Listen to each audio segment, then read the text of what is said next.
네, 반갑습니다. 아유, 정말 덥네요. 이거 정말 어디 날씨가 미친 것 같습니다. 벌써부터 본격적인 여름은 아직 제대로 오지도 않았는데 이렇게 더우니 우리 아이들 잘 되게 하려는 마음으로 학원 방문해 주신 거, 학원을 대표하는 사람으로서 정말 진심으로 환영하고 아주 깊이 감사드립니다. 제가 보통 설명회를 하면은 입시 분석과 관련된 강연을 제가 맡습니다. 그래서 우리 지금 고등학교 2학년에 해당하는 2024년 입시죠. 그 다음에 고등학교 1학년은 2025년 입시인데 24년, 25년 입시에 대해서 제가 드릴 말씀도 굉장히 많고 중요한 어떤 또 시기이기도 합니다. 좀 변화가 있잖아요. 잘 아시는 것처럼 지금 수능이 선택형 체제가 되었기 때문에 그래서 국어에서 선택, 화작과 언매 사이에 선택의 유리함과 불리함이라든가 전체적인 어떤 선택 경향이라든가 수학에서도 확통, 미적, 기하의 선택의 유리함과 불리함, 전체적인 경향. 제가 할 얘기가 많이 있는데 그런 게 굉장히 중요한 내용이기 때문에 우리 그냥 본사 입시연구소의 대표적인 컨설턴트 한 분을 오늘은 모셨습니다. 그래서 저 뒤에 와 계신데, 그래서 아마 그런 여러 가지 24, 25 입시와 관련된 내용을 본격적으로 해주실 거예요. 많이 해주실 거기 때문에 오늘은 그냥 제가 평소에 그 부분을 담당했는데 오늘은 그거 생략하고 우리 방학 동안에 우리 애들이 어떻게 해야 되는가. 지금 아주 중요한 시기니까, 우리 고2 같으면은 지금 이제 입시까지 1년 반도 아직 못 남았네요. 1년 몇 달 남았고, 고등학교 1학년 같은 경우는 많이 남은 것 같지만 금방 옵니다. 이제 금방 고3 되고 금방 수능이 닥치는데 2년 몇 개월 남았는데 이번 여름방학 때 어떤 공부를 하고 어떻게 보내야 될 것인가, 이거를 제가 이제 입시 강연을 하지 않기 때문에 그 부분을 중심으로 특별히 당부드리는 사항 두세 가지만, 정말 오늘 제가 정말 고민해서 제가 평소에 마이크 잡으면 말이 많습니다. 학부모님들께 할 말이 많아가지고 굉장히 길어지니까 우리 스님들이나 참모들이 제발 빨리 좀 끝내라고 부모님들 싫어하신다고 그래서 오늘은 진짜 제가 뒷부분의 강연을 위해 가지고 한 3, 40분만 정말 제가 꼭 말씀드리고 싶은 거 두세 가지만 딱 요약해서 말씀을 드리고 끝맺도록 하겠습니다. 여름방학 기간 동안에 학습관리법인데요.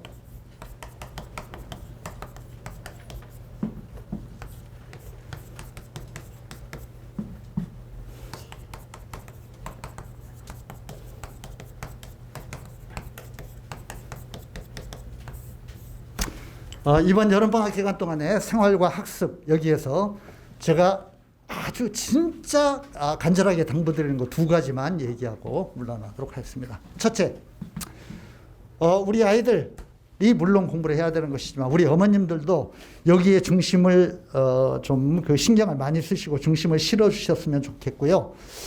이번 방학 동안에 수학에 대해서 좀 더 특별한 관심을 좀 가지고 집중을 해줬으면 좋겠다. 이거를 부탁을 좀 드리겠습니다.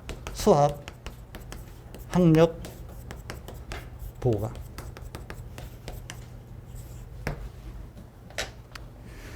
조금 입시에 관심이 있으신 부모님들은 아실 것 같아요. 그런데 이 수학이라는 과목이, 수학은 아시는 분은 다 아실 것 같은데 여러 가지 면에서 제가 여러 가지를 다 얘기하려면 시간이 많이 걸리니까 그냥 지금 생략할게요. 현재 입시에서, 현행 입시에서 2024년, 2025년 입시, 그리고 이제 그동안에 몇 년 동안에도 마찬가지인데 입시에서 가장 중요한 과목입니다.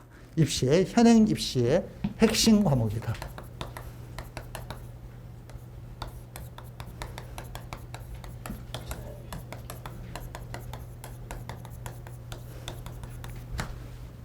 일단은 학교 내신 산정에서도 수학 부분이 차지하는 단위가 제일 크기 때문에 내신 비중도 제일 큰 과목이라고 볼 수 있고, 다른 면에서도 정시에서 대부분의 대학은, 좋은 대학들은 특히 수학을 필수적으로 이렇게 선택하도록 하고, 또 배점도 다른 과목보다 월등하게 높고, 또 그 정도는 이제 고등학생 학부모님이니까 아실 것 같은데, 우리 아이들이 수능 시험을 보면은 원점수라고 하는데, 그 수능 시험에서 뭐 2점 맞고 3점 맞고 이제 한 문제당 뭐 이렇게 문제 맞은 거, 그런 원점수는 나오지 않죠. 성적표에는 백분위 점수와 표준 점수라는 것만 나오는 겁니다.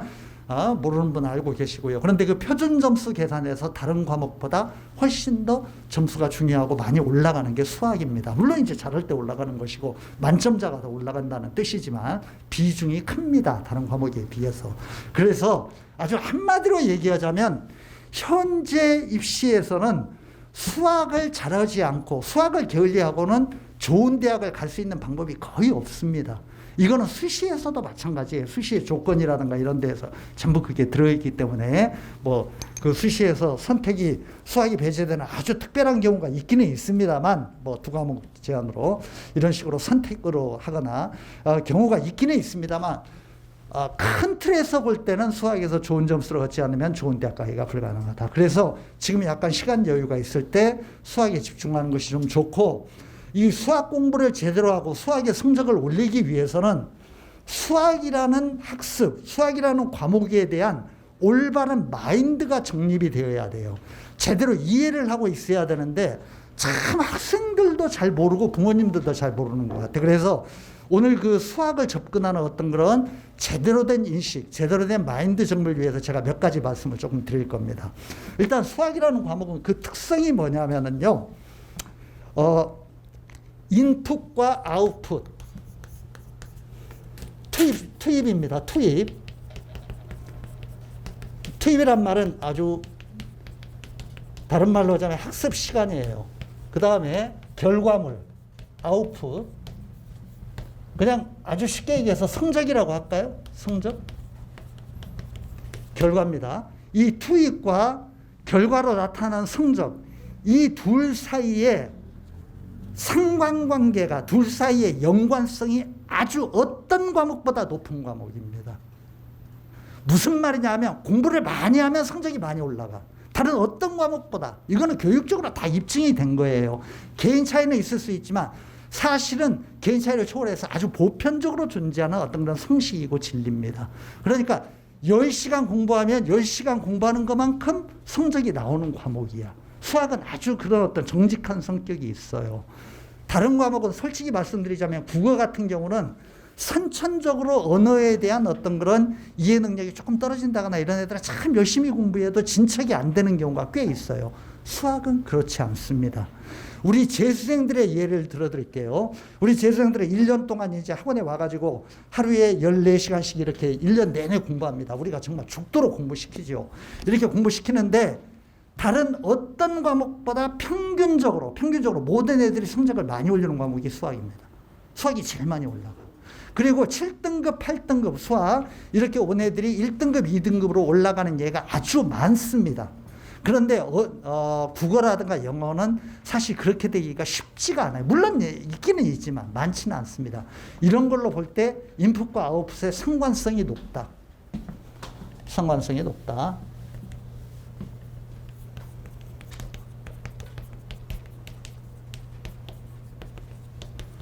그냥 이거를 정리해서 이렇게 써드릴게요.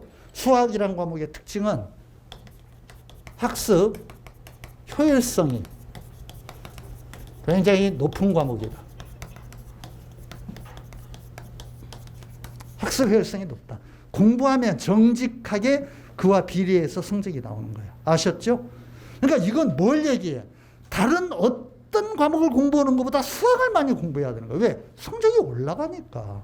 내 선천적인 지적 능력, 선천적인 학습 능력과 상관없이 성적이 올라가게 돼 있어요. 아셨죠? 그러니까 이거를 믿어야 돼. 이거는 교육 전문가인 제가 얘기하고 수많은 사람들이 그렇게 얘기하고 구체적인 팩트, 사실로 입증이 된 어떤 사실이기 때문에 그러니까 그걸 믿어야 됩니다. 아이들에게도 그런 어떤 신념을 주셔야 되고 선천적인 어떤 그런 학습 지능과 크게 연관되지 않았다는 거 뭘 뜻하느냐? 열심히 공부하면 올라간다는 거거든요. 그래서 수학을 공부할 때는 이런 태도가 중요합니다. 내가 수학적인 머리가 있을까? 내가 근본적으로 뭔가 잘 할 수 있을까? 이런 시간에, 그런 고민을 하는 시간에 참 이게 부모님들도 똑같아. 우리 애가 수학을 가지고 헤매고 잘 못하고 있잖아. 그러면은 우리 어머님들 옆에서 이렇게 쳐다보면서 저게 나 닮아가지고 아이고 정말 이런 생각으로, 그런 거 전혀 상관없어. 열심히 훈련하는 게 아주 중요한 거예요. 기계적 반복 훈련이 매우 중요합니다. 기계적 반복 훈련이 중요하다.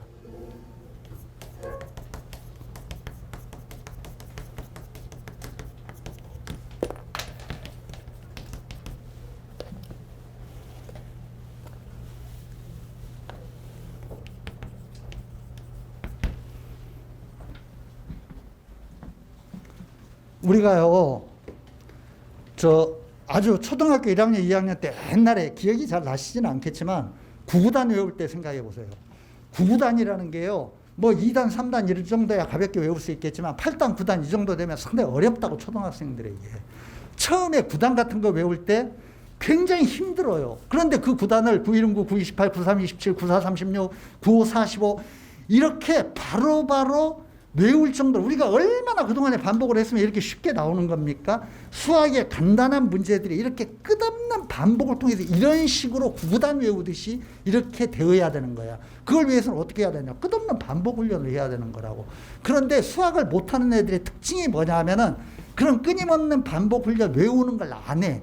외우는 걸 안 하고 어떻게 하려고 그러냐면 구구단과 관련된 문제가 예를 들자면 나왔다고 해요. 그러면 9일은 9고 9, 2가 뭐였지? 9에다가 9를 더하니까 1이 올라가가지고 10이 되고 8이 되니까 9, 2는 18이겠네. 9, 3은 얼마인가?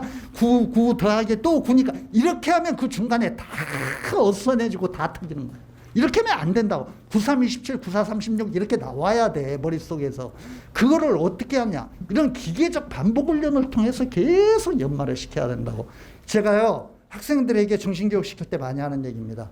너희들이 푸는 수학 문제는, 고등학교 교과서에 나와 있는 수학 문제는 수학 박사 과정에 있거나 전문적인 수학자가 푸는 그런 문제들이 아니야. 우리나라의 보편적인 지능과 보편적인 이해력을 가지고 있는 고등학생이면 누구나 알 수 있는, 이해할 수 있는 문제를 수학 교과서에 실어놓은 거야. 절대 어려운 거 아니야. 그거를 모르면은 계속 외우면서라도 계속 반복하면 언젠가는 이해할 수 있게 돼. 그렇게 어려운 것들이라고 생각하지 마. 이렇게 제가 얘기를 한다고요. 그러니까 기계적 반복 훈련이 중요하다는 건, 까다로운 개념이라든가 까다로운 공식 이런 것들은 베껴 쓰거나 암기하는 걸 통해서, 놀랍게도요, 학습이라는 게 암기가 이해를 도출해내기도 합니다. 외우는 걸 통해서 이해에 도달할 수도 있는 거야. 모르면은 그냥 그 공식에 맞춰가지고 미련스럽게 풀어. 계속 풀어. 또 비유사한 문제들을 숫자만 바꿔가면서 이렇게 풀다 보면은 나중에는 이게 이런 원리로서 이렇게 되는 거구나. 이런 이해에 도달할 수도 있다고. 그런데 수학을 게을리하고 잘 못하는 애들의 특징이 뭐냐? 이 이해를, 공식 몇 가지를 이해를 해가지고 다른 모든 걸 해결하려고 그래. 문제를 많은 시간을 들여서 끈질기게 푸는 게 아니라 몇 가지 공식을 외운 다음에 이 공식으로 이게 될까? 저 공식으로 이게 될까? 이렇게 하면 안 되는 거라고. 기계적으로 탁탁탁 해야 된다. 이런 훈련을, 다시 말하면 시간 투자를 많이 해서 반복 훈련을 해야 된다는 것입니다. 아셨죠? 이거를 명심을 해주시고, 그래서 이런 수학 과목의 특성을 말씀을 드렸기 때문에 올 여름에 실천해야 될 내용에 대해서 제가 이제 말씀을 드릴 겁니다. 진짜 이거를 말 그대로 실천, 제가 2가지 오늘 부탁을 드릴 건데 실천해 주시면 우리 아이들의 앞으로 입시 대비에 광명이 비칠 거다. 정말 탄탄대로가 열릴 거라고 저는 확신합니다. 교육 전문가로서. 그러니까 믿어주시고 몇 가지 부탁드릴게요. 첫째, 이 수학 학력 보강을 위해서 첫째, 일이 있으니까 가라고 하겠습니다. 우리 그 고등부라든가 재수생들은 전부 다 수학 문제풀이 노트라는 게 있습니다. 칸만 쳐 있고 아무것도 써 있지 않은, 거기에 문제를 풀게 되어 있어요. 그 문제풀이 노트에 이번 방학 때 실천해야 될 사항입니다. 하루 15문제에서 20문제씩 문제를 푼다.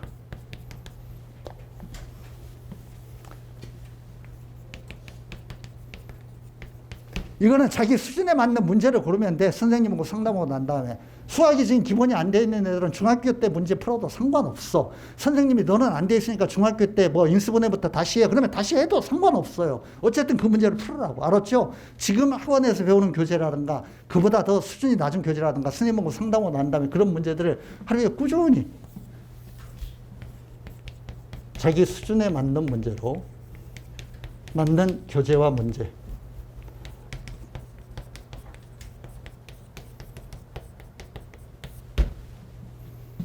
15문제에서 20문제입니다.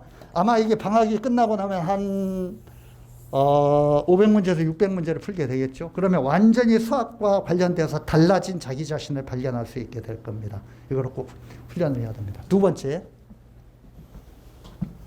이 문제를 풀 때 다른 시간에 문제 풀 때 학원에 숙제할 때라든가 문제풀이 노트에 풀 때도 마찬가지고 이거 진짜 유념하셔야 돼.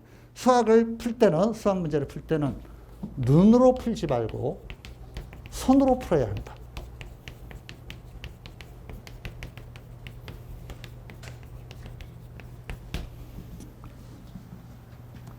이거는요, 제가 수학 전문가들하고 디스커션을 해보면은 정말 많은 아이들에게 수학을 가르쳐본 수학 선생님들이 반복해서 원장님 제발 이거 좀 아이들에게, 원장님 제발 이거 좀 학부모님들에게 당부 좀 해주세요 하면서 나에게 신신당부하는 내용이야.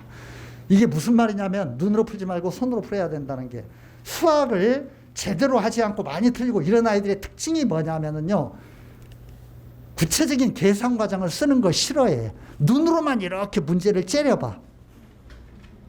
이게 이렇게 돼가지고 이게 더하기가 돼가지고 이게 넘어가가지고 이렇게 되어서 하다가 그 과정에서 뭔가를 놓쳐. 항상 이렇게 해가지고 실수가 나오고 나중에 답을 정리하는 과정에서 뭔가 그냥 또 혼란이 생겨가지고 처음으로 돌아가고 이렇게 되는 거야. 곱할 건 곱하고 나눌 건 나누고 약분할 건 약분하고 통분할 건 통분하고 정확하게 그 과정을 머릿속으로 절대 하면 안 돼. 항상 손으로 써야 돼. 손으로 써야 된다. 수학 선생님들이 저한테 부탁한 게 뭐냐면요, 끝까지 계산해야 된다. 끝까지 계산하라. 이게 수학 선생님들이 참 저에게, 재수생을 많이 가르치는 수학 선생님들이 저에게 당부한 내용이야. 끝까지 계산을 해야 된다. 마지막까지 플러스 마이너스 약분 통분까지 다 해야 된다. 전부 다. 그렇게 해서 딱 답이 나와야 된다. 그러니까 어느 정도 한다면 이거를 약분하면 얼마지? 이렇게 하면서 거기서 끝나면 안 된다는 거야. 절대 그렇게 하면 안 된다는 거야. 습관이 그렇게 되면 안 돼. 답을 딱 마무리 지을 때까지 이렇게 해야 된다는 거 수학 선생님들이 부탁을 합니다. 그러니까 눈으로 풀지 말고 손으로 풀어야 된다. 이거 부탁드리겠습니다. 세 번째, 이렇게 푼 문제 중에 나중에 비교해보면 틀린 문제들이 있거든요. 그러면 틀린 문제들은 따로 그 틀린 문제만 모아서, 우리 학원도 그렇고 대부분의 학원들이 그렇게 하고 있는 걸로 알고 있습니다만, 우리는 전체 초등부부터 이게 중요하다는 걸 알고 있고, 제가 지금 말씀드리는 건 우리 모든 파트에서 교육적으로 다 실천되고 있는 내용이에요. 제가 이런 걸 끊임없이 강사들에게 잔소리하고 그 교육을 시키고 그러기 때문에. 그런데 틀린 문제들 우리 초등부, 중등부, 고등부, 고3, 재수반까지 전부 다 오답 노트라는 게 있습니다. 수학의 틀린 문제만 뽑아가지고 다시 정리하는 노트가 있어. 그 오답 노트에 틀린 문제를, 오답, 틀린 거죠. 오답 노트 정리를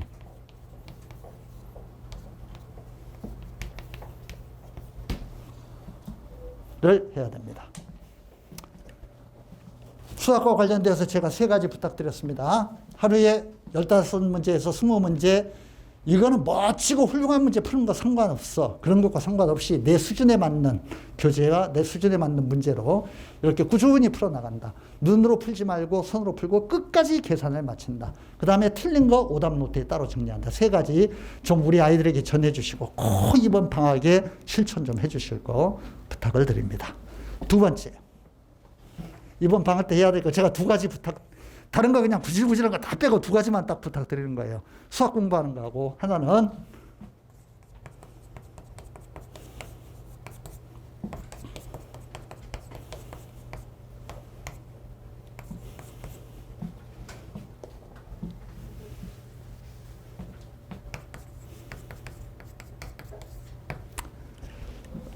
지금 그 고등학교 2학년은 수능 볼 때까지 1년 몇 개월 남았고, 고등학교 1학년은 2년 몇 개월 남았는데, 사실은 제대로 된 공부를 할 수 있는 시간이 아직 많이 있습니다. 그 시간이 굉장히 긴 시간이에요.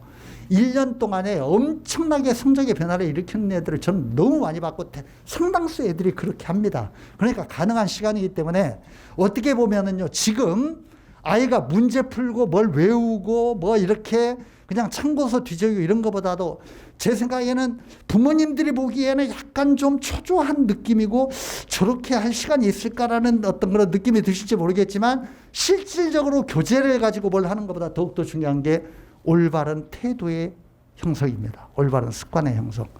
제가 그 교육 전문가로서 말씀드리는 거 이거 정말 중요한 겁니다. 습관. 요 두 가지 제가 수학과 습관 부탁드리는 거예요. 습관과 관련되어 가지고 제가 좀 몇 가지 말씀드릴게요. 제가 오늘 책을 한 권 가져왔는데요.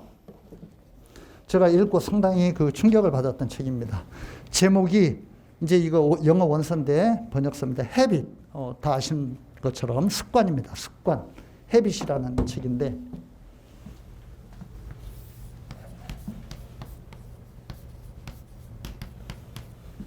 미국의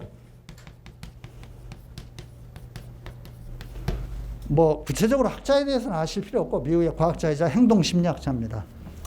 제가요 아마 나 때문에 저 책이 꽤 많이 보급이 되고 팔렸을 거라고 나는 믿고 있는데 저 책을 뭐 사람들이 관심 가지지 않을 때 내가 신간 소개하는 어떤 그런 코너에서 이렇게 저 신간들 요즘 나오는 책들이 뭐가 있는가 이제 이런 것들은 뭐 수시로 제가 이제 좀 이렇게 리뷰를 해보니까 신간 점검을 하다가요 이 책의 부제목을 보는 순간 내가 진짜 무슨 그 머리를 망치로 얻어맞는 것 같아서 얼마나 그 부제목이 나에게 그 큰 어떤 그런 뭔가 그 울림을 주는지 이 책의 부제목이요 이 밑에 붙여진 제목입니다. 부제목은 뭐냐면 내 안의 충동을 이겨내는 습관 설계의 법칙.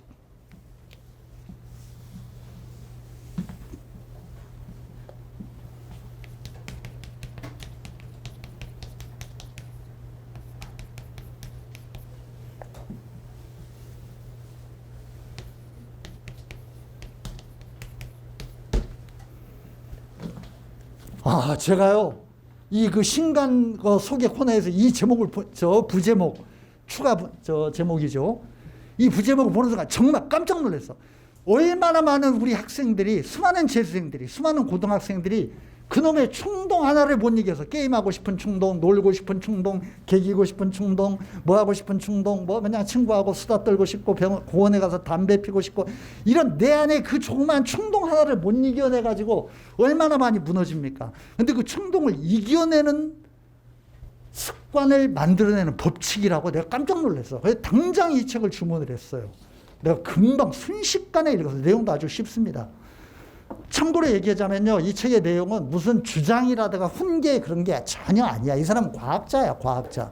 그래서 인간이라는 게 습관이 어떻게 만들어지고 어떤 습관을 가질 때 어떻게 되고 이런 거 수많은 사례 조사와 수많은 통계와 수많은 어떤 다른 그 연관된 학문의 어떤 그런 데이터라든가 분석 이런 걸 통해서 전부 밝혀놓은 책이에요. 그래서 내가 이 책을 읽고 난 다음에 상당히 놀라가지고 이 책의 내용을 A4 용지 4장, 한 5장 정도로 요약을 했습니다. 그래서 우리 학원의 선생님과 직원들이 한 100명 정도 되는데 내가 전부 모아놓고, 물론 100명을 다 모을 수는 없으니까 파트별로 돌아가면서 내가 전부 교육을 시켰어요. 우리 애들을 어떻게 습관을 고치는가, 어떻게 충동을 이겨내게 만드는가, 이런 것들에 대해서 내가 이 책의 내용을 우리 스님들이 다 알고 계십니다. 우리 고석곤 실장님도 그 강연을 들었고, 구등보 스님도 다 들었고, 전부 다. 아마 이 책에 있는 내용을 가지고 내가 그 강연한 내용을 바탕으로 애들 교육시키고 있으실 거예요. 이 책의 내용이 한마디로 내용이 뭐냐면은 인간은 습관에 의해서 인생이 결정되는 존재라는 거예요. 이 책의 내용이 그런 거예요. 근데 그게 주장이 아니라 과학적으로 그랬다는 거예요. 인간은 습관에 의해, 우리가 그냥 대충 그런 거지라고 생각하는 이 습관에 의해서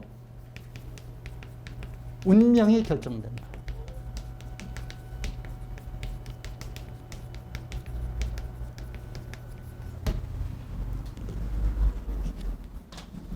아주 사소한 습관 하나, 내가 뭘 입고 뭘 먹고 어떤 신발을 신고 어떤 순간에 무슨 행동을 하고 아침에 일어나서 어떻게 하고, 이런 사소한 습관 하나가 그 사람의 운명을 만드는 거예요. 그 사람의 성격을 바꾸고 운명을 바꾸고 이런 것들과 연결되어 있어요. 그래서 너무너무 그런 게 중요하다라는 그런 얘기입니다. 이제 이 책의 요지는 그런 거고요. 그래서 이제 뭐 이 책의 내용에 대해서 아실 필요는 없겠지만은 우리 뭐 학원 내에서는 전부 모든 사람들이 그걸 봐서 알고 있으니까, 우리 아이들이 교재를 보고 문제 풀고 공부하는 것보다도 아주 작아 보이는 습관 하나하나가 정말 이 우리 아이의 학습 과정에 영향을 미치고 인생에도 영향을 미치게 된다. 그래서 이번 방학에 그걸 좀 주의 깊게 관찰하고 그걸 고치는 데 도전을 좀 해보면 어떨까라는 그런 생각이 듭니다. 그래서 제가 몇 가지 그와 관련되어서 제 나름으로 부모님들이 유념하셔야 될 이 그 습관과 관련된 이번 여름방학의 목표입니다. 목표 몇 가지를 제가 설정을 해드리겠습니다. 첫째, 부모님들이 유념하셔야 될, 어떻게 보면 공부보다도 훨씬 더 중요한 습관과 관련된 내용입니다. 일정한 시간에 일어나고 일정한 시간에 자야 됩니다. 이런 걸 사소하게 생각하시면 절대 안 됩니다. 일정한 시간에 일어나고 일정한 시간에 자야 된다. 이게 무너지기 시작하면은요, 이 기상시간과 취침시간이 무너지기 시작하면 그로부터 하루의 리듬이 다 흔들리는 거야. 그러면서 숙제해야 될 것, 뭐 그날 해야 될 일들, 뭔 일들, 이런 것들이 전부 다 헝클어져. 아침에 제 시간에 일어나야만 그 다음에 하는 학원 뭐 등원이라든가 학교 보충 수업이라든가 이런 것들을 맑은 정신으로 수행하고 그 다음에 할 일을 제대로 하고, 상당수의 애들, 특히 남학생들 그렇습니다만 저녁 늦게까지 게임하고 이러다가 아침에 피곤한 상태에서 일어나면 뭔가 하기 싫어지게 되고 학교에 늦거나 학원에 늦거나 이러면 그냥 본인 스스로에게 실망하고 짜증이 나면서 뭔가 그냥 나는 안 되는 거야, 그냥 나는 안 되는 놈이야 이러면서 그냥 책상에 엎드려 자고 대충 하루 때우고, 그러다가 또 저녁에 그냥 그런 자기 자신을 잊기 위해서 게임에 또 메모를 하고 이렇게 된다고. 그러니까 일정한 시간에 일어나고 일정한 시간에 잠드는 거, 이거 굉장히 중요한 거다. 이거를 우리 아이하고 상의해서 이번 여름방학 때 꼭 한번 실천해 주실 거 부탁을 드립니다. 두 번째, 자기 능력에 따라 달라질 수 있지만 이번 방학 때 한번 습관 들이는 거, 책상에 앉아있는 훈련. 책상에 앉아있는 거, 공부는 많이 우리 메가스터디에서 강조하는 내용입니다만 공부는 머리로 하는 게 아니라 엉덩이로 하는 겁니다. 엉덩이를 내 의자에 얼마나 내 엉덩이를 붙일 수 있느냐가 결국은 승패를 좌우하거든요. 그래서 책상에 앉아있는 훈련을 해야 되는데,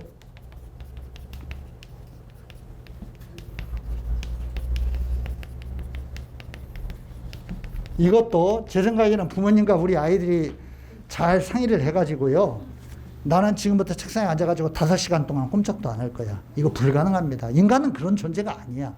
대체적으로 제가요, 아이들 가르치고 제가 스스로 실험해 본 바에 의하면은 사람이 한 40분에서 50분 정도 어떤 학습이 되었든 뭐가 되었든 집중하고 나면 그 다음에는 뇌가 그 다음에는 집중력을 유지하는 게 힘들어. 우리 인간의 뇌 시스템이 그렇게 돼 있어. 그래서 모든 학교의 수업은 50분 수업하고 10분 쉬도록 되어 있는 거야. 그게 뇌가 활성화가 안 되기 때문에 그러는 거야. 그냥 지쳐요. 그러니까 이렇게 볼 때는 우리 아이들이 앉아있는, 책상에 앉아있는 훈련을 한다면 50분 앉아있다가 10분 쉬고, 이거를 뭐 하루에 2시간 50분 앉아있는 거 2번 한다. 그거는 굉장한, 내 생각에는 상당한 자기 통제력이 있는 고등학생의 예야. 그게 안 되는 사람은, 안 되는 애들은 강의 오지 마세요. 처음에는 10분부터 하거나 20분만 하거나, 책상에 앉아있는 훈련을 해. 10분 앉아있는 훈련, 20분 앉아있는 훈련 이렇게 하라고. 그렇게 해가지고 그 훈련이 굉장히 중요한 거야. 이런 걸 사소하게 생각하면 안 돼요. 그러니까 책상에 앉아있는 훈련, 자기 능력에 맞게, 본인 능력에 맞게.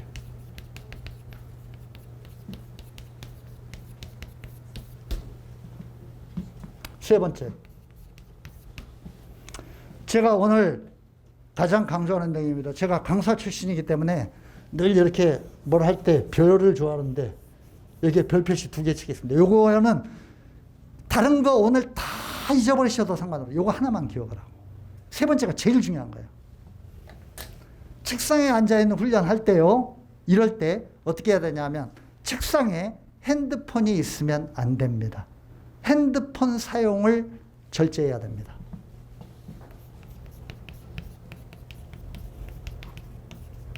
책상에 핸드폰을 두면 안 된다. 책상에 핸드폰이 있으면 안 된다.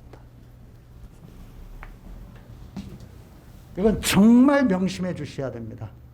내 의식이 뭔가 분산을 일으키면 절대 안 돼. 상당수의 애들이요, 제가 이렇게 옆에서 지켜보면, 재수생들을 보면서 그런 거 참 많이 봅니다만, 자기 스스로는 3시간 공부했다고 하는데 내가 보기에는 1시간도 공부 안 했어. 왜? 그 나머지 2시간 동안 계속 끊임없이 핸드폰 뭐 연락 오나? 뭐 있나? 뭐 어쩌고. 이렇게 하면서 수시로 쳐다보고 뭐 이렇게 그냥 이러니까 뭘 하나 제대로 집중하질 않아. 끊임없이 의식이 분산돼. 대부분의 고등학생들도 그런 습관을 지니고 있어요. 제대로 공부하려면 핸드폰을 멀리해야 돼. 그런데 이게 약간 과장되게 표현한다면 우리 어머님들도 다 똑같아. 우리 여기 있는 저 부모님들과 저까지 포함해가지고 우리 세대는 약간 핸드폰에 반쯤 중독된 세대고, 우리는 반쯤 중독되어 있죠. 어디 가면은. 우리 애들은, 10대 애들은 거의 완전 마약 중독자하고 똑같아.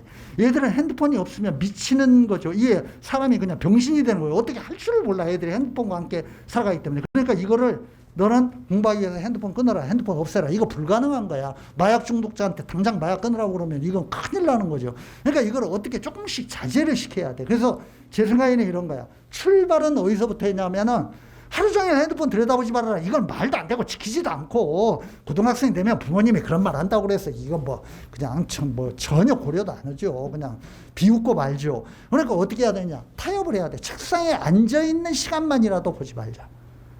밖에 거실에 놓고 들어가라. 거실에 놓고 책상에 앉아있어라. 공부는 안 해도 좋고 안 해도 좋다. 그건 상관없다. 우리가 습관 훈련이니까 30분 동안 앉아있는 동안에 핸드폰 보지 말고 딴 거 해봐라. 이슈와 관련된 어떤 그런 무슨 자료를 조사하거나 무슨 책을 읽거나 하여튼 딴 걸 하는 동안에 핸드폰 사용하지 말자. 이렇게 해서 이거를 조금씩 확대시켜 나가면 어떨까라는 그런 생각이 듭니다. 핸드폰 사용하지 않는 거 정말 중요한 거고, 이거를 핸드폰을 얼마나 멀리 하느냐와 관련되어 가지고 내 성적과 미래가 결정된다, 이런 생각을 가셔도 틀림없으실 겁니다. 그런 면에서 특별한 경계심을 가지고, 참 이거는 나는 사실은 초등학교 부모님이 더 이게 중요하다고 생각하는데, 초등학교 때요, 애들 아무 이렇게 생각이 없고 그럴 때 부모님들이 애가 막 짜증나게 하고 귀찮고 그러니까 핸드폰 갖고 게임해, 핸드폰 가지고 무슨 유튜브나 봐, 이러면서 애들이 그거 가지고 노는데 습관이 되어가지고 그 다음부터는 책을 읽어도 집중을 못하고, 숙제를 할 때도 집중을 못하고 끊임없이 핸드폰 들여다봐야 되고, 이러면서 애들이 무너져 가는 거야. 그러니까 처음부터 그걸 잡았어야 되는데, 하여튼 지금 시기에도 어느 정도 통제할 수 있는 부분이 있기는 있기 때문에 핸드폰과 관련된 거 부탁드리겠습니다. 네 번째, 이거 습관 형성과 관련된 마지막 제 부탁사항입니다. 오늘 받으신 것 중에, 이거 메가스터디 학습 플래너 정말 예쁘고, 이거 뜯어보시면은 하루에 학습 목표를 설정하고 그걸 반성하고 어쩌고 이런 거 다 날마다 기록을 하게 되어 있습니다. 스케줄러죠. 학습 플래너입니다. 이거 생활 습관 형성해서 학습 플래너 작성하기.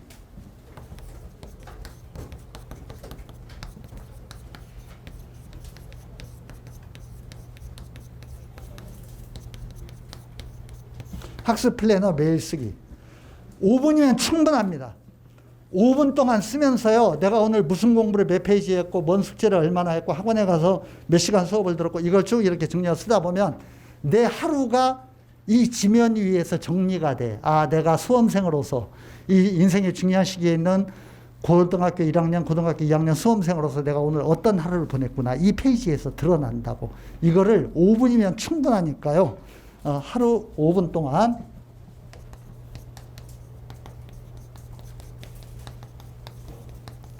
생활을 반성하면서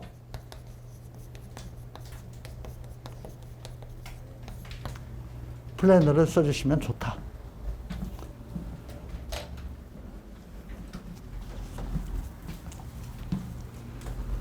제가 당부드리는 사항은 두 가지입니다. 수학에 이번 여름에 집중해보자. 이번 여름에 사소한 습관 고치는 거 한번 집중해보자. 이게 우리 아이의 미래를 결정짓는 아주 큰 어떤 그런 주춧돌이 된 사안이라는 생각으로 좀 임해주시고, 마지막 우리 아이와 관련된 내용이 아니라 부모님들께 한 가지만 당부드리고 제 강연을 마치겠습니다. 세 번째, 요거는 우리 아이와 관련된 내용이 아니라 부모님들께 제가 부탁드리는 겁니다.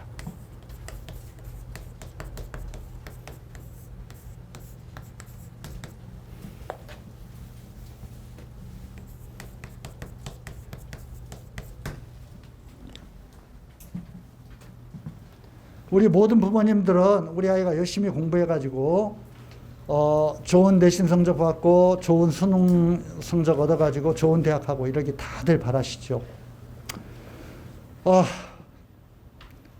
참 이미 고등학교 생활을 조금 했기 때문에 1학년은 많이 하지는 않았겠지만 중간고사 성적표 지금 나왔고 기말고사 성적도 지금 뭐 조금씩 밝혀지고 있는 그런, 완전히 끝나지는 않았죠.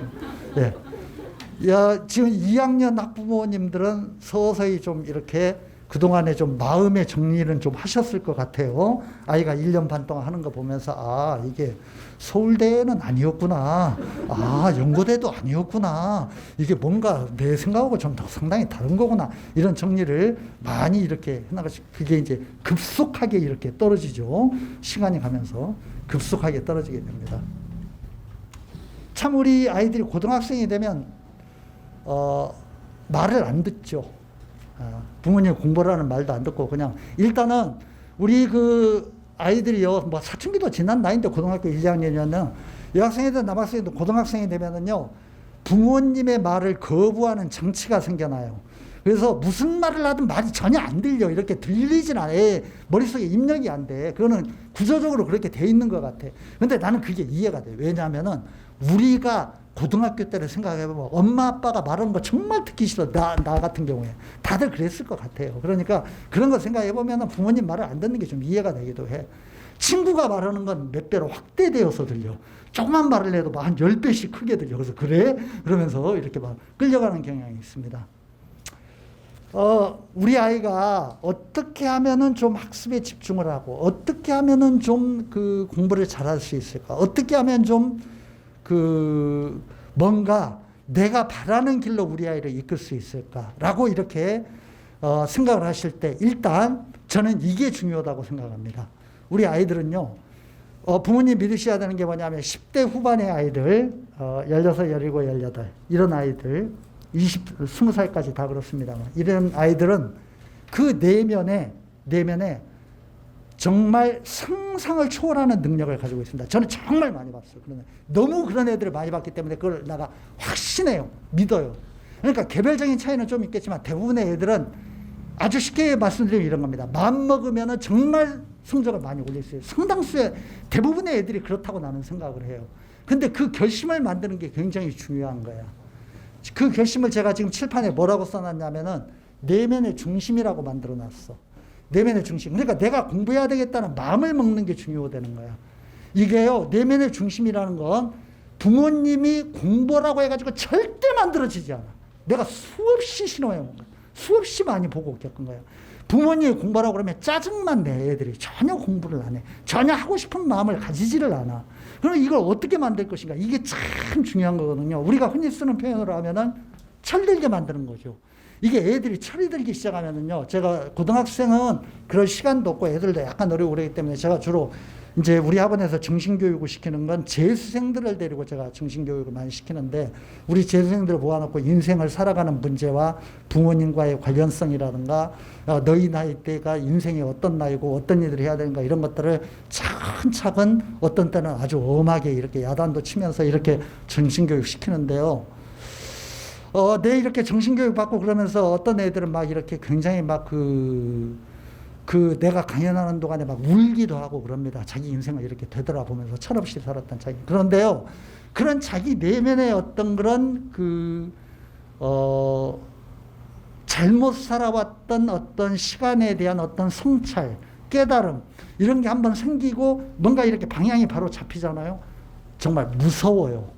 그 한번 집념을 가지고 애들이 달라붙는 걸 이렇게 보면 와, 정말 공부하지 말라고 해도 애가 눈에 불을 켜고 공부를 하고 그런 애들이 정말 그 기적을 만들어내는 걸 보면 그래서 내가 믿는다고 그런 말씀을 드렸잖아.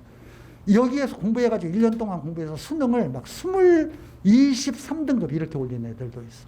전문대도 못 갈 애들이 막 그냥 연고대 쑥쑥 들어가 이런 애들이 굉장히 많아.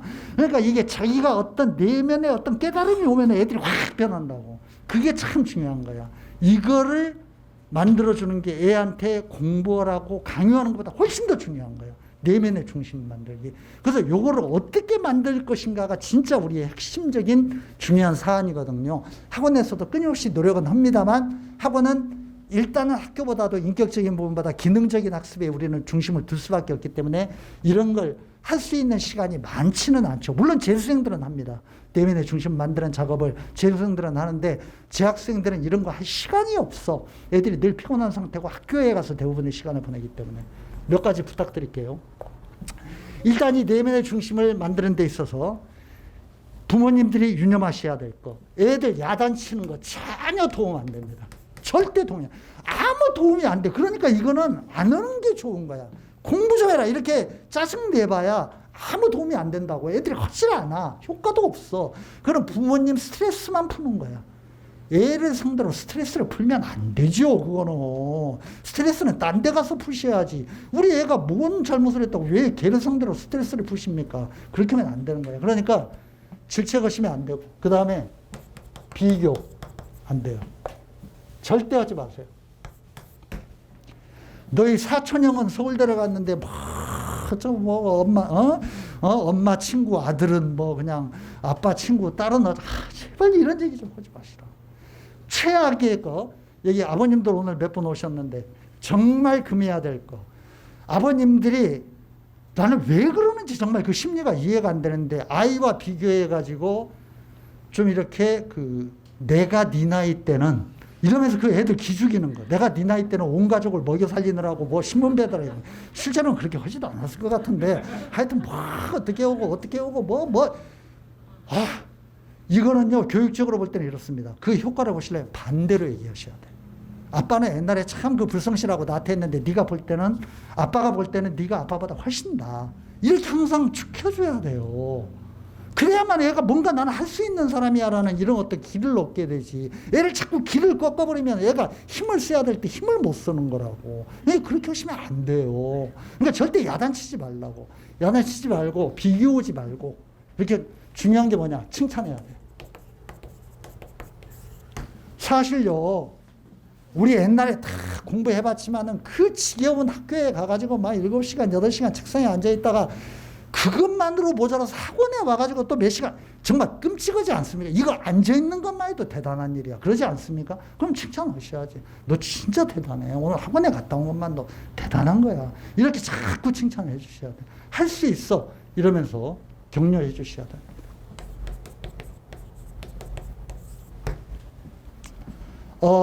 아이하고 제가 정말 싫어하는 우리 부모님의 어떤 그런 대화 방식 중에 하나가 뭐냐면 이런 겁니다. 이 말 쓰지 마세요. 제가 간곡하게 부탁드립니다. 네 인생 네가 알아서 해. 걔는요 미성년자예요. 부모님이 컨트롤을 해줘야 되는 나이야. 걔는 걔 인생을 자기 스스로 통제할 수 있는 나이가 아니야. 그러니까 미성년자지. 20살 이상이 되면 알아서 하라고 해요. 그때는. 지금은 그렇게 하면 안 되죠. 부모님이 끊임없이 설득하고 끊임없이 손을 잡고 끌고 끊임없이 애원하고 끊임없이 타이르고 이렇게 해야죠. 그럼 뭐 방식은 이제 여러 가지가 있을 수 있습니다만 그에 관련되어서 막 온갖 얘기들이 많이 떠돕니다. 남자애들은 엄마의 눈물에 약하다는 그런 얘기가 있어. 그래서 애가 들어오는 시간에 식당에 맞춰서 식탁에서 울고 있으면은 애가 조금 이렇게 마음이 흔들릴 수 있다. 뭐 이제 이런 얘기도 있고 하여튼 온갖 방법이 있습니다만 칭찬해 주시고 격려해 주시고 그 다음에 대화. 네가 알아서 해라 이런 게 아니라 부모님과 얘기하는 시간을 많이 가지면 좋습니다. 저는 이렇게 생각합니다. 대화는요, 멋진 대화 하려고, 내가 읽은 책에서 이런 얘기 제발 하지 마. 그런 거 쓸데없어. 애가 듣지도 않아. 무슨 얘기인지 잘 알지도 못해. 그냥 평범한 얘기 하세요. 저는 이렇게 생각합니다. 우리 아이가 잘 되기를 바라고, 우리 아이에게 가장 가장 좋은 얘기를 들려주고 싶은 사람은 이 세상에서 부모님이야. 그래서 그 부모님이 하는 얘기는 뭐든지 애한테는 보약이 돼.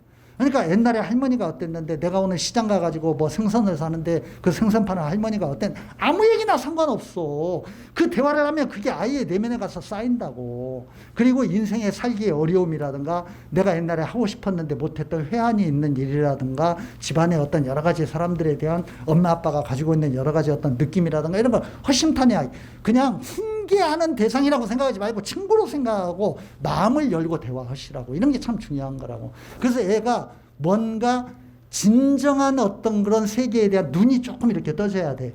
이거는 역으로 얘기하자면 이런 겁니다. 엄마 아빠가 고생해가지고 열심히 돈 벌어서 학원비 내줄 테니까 너는 외우기만 해. 너는 문제만 풀어. 안 외운다고. 문제를 안 푼다고 애가. 관심이 없어 그런 문제. 안 한다고. 그게 문제라는 거야. 그러니까 그렇게 해가지고 안 된다는 거죠. 방법을 바꿔야 되는 거야. 얘가 스스로 하게끔 만들어야 돼. 스스로 하게끔 하려면 어떻게 해야 되냐. 인생이라는 게 살기가 쉽지 않다. 정말 고통의 과정이다. 어려운 과정이다. 시련의 과정이다.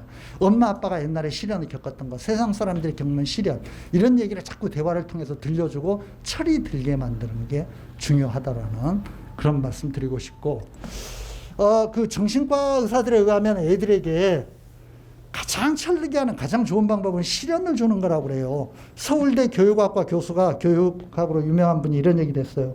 대부분의 청소년들에게 철들게 하는 가장 좋은 방법 중에 하나는 매우 현실성이 없는 방법이지만 부모 중에 한 사람이 죽는 거다. 부모 중에 한 사람이 죽으면 애들은 금방 철든다. 그냥 세상이 막막하니까 엄청난 어떤 그런 충격과 내가 어떻게 세상을 살아야 되나 이러면서 정신이 번쩍 들게 되는 거죠. 물론 그런 건 불가능하지. 그런데 옛날 애들은 철이 비교적 일찍 들었던 우리 세대입니다. 우리 부모님들은 저보다 좀 밑에 세대시겠지만 철이 이렇게 일찍 들었던 이유가 뭐냐면 가난하고 뭔가 세상에 적응하는 게 부모님 보면 쉽지가 않고 모든 일이 어려웠죠. 그러다 보니까 내가 세상을 어떻게 살아야 되나 이런 생각을 하면서 철이 좀 들었다고. 요즘 애들은 그런 한계 상황이 오질 않아. 부모들이 대부분 다 해결해주고 뭐 어쩌고 이러니까 편하게만 자라고 어려운 게 없는 거죠. 그런 의미에서 우리 아이에게 어떤 시련의 조건을 만들어줄 것인가. 이게 참 중요합니다. 정신적인 시련을 만들어준 건 제 생각에는 쉽지가 않을 것 같아요. 이거는. 요즘 애들은 그러니까 그냥 이런 거라도 해보면 어떨까. 육체적 도전. 정신적 도전으로 할 수 있는 게 있으면 더 좋습니다. 아주 힘든 어떤 그런 일에 도전하게 만드는 거. 부모님과 함께 등산하는 거, 부모님과 함께 워킹하는 거, 저는 이런 거 굉장히 바람직하다고 생각합니다. 교육적으로 정말 우리 아이들을 성장시키는 좋은 과정이라고 생각합니다. 우리 그 큰애가 의대를 나왔는데 지금은 참 제가 이 사업을 오래도 했네요. 내가 학부모 강연하면서 우리 애가 의대에 들어갔습니다. 지금 인턴하고 있습니다. 레지던트 하고 있습니다. 그런 어떤 과정들이 있었는데 지금은 이제 펠로우까지 다 끝나고 의대 교수가 되었으니까 시간이 많이 지났네. 근데 애가 그 여자애가 막 이렇게 해부학 실습하고 큰애가 딸입니다. 근데 이렇게 막 힘들죠. 의대 공부하고 드라이한 공부 재미없죠. 그러니까 애가 학교 다니는 거 싫어하고 막 의대에 온 거 후회하고 막 이럴 때 참 많이 갈등이 많았습니다. 그럴 때요. 제가 그 서울에 반포에 사는데 우리 애하고 자주 하는 게 뭐냐면 아빠하고 나가서 걷자. 제가 아무 얘기 안 합니다. 그냥 걷습니다. 밤에 걸어요. 그러면서 어느 날인가는 걷다 보니까 우리 딸하고 나하고 밤새 60리를 걸었더라고. 그냥 계속 걸었어. 그냥 계속 걸으면서 가끔 가다 생각나면 한마디 하고 요즘 그냥 네가 그 흥미를 느끼는 건 뭐냐? 내가 이렇게 한번 물어보고 그냥 이러면서 그런데 그런 경험을 한번 이렇게 나오고 몇십 킬로를 밤새도록 한 6시간 걸었던 것 같아요. 6시간, 7시간 걸었던 것 같은데 그렇게 걷고 오는 그런 경험을 하고 나면 애가 조금 더 뭔가 현실에서 덜 힘들어해요. 적응을 조금 더 잘합니다.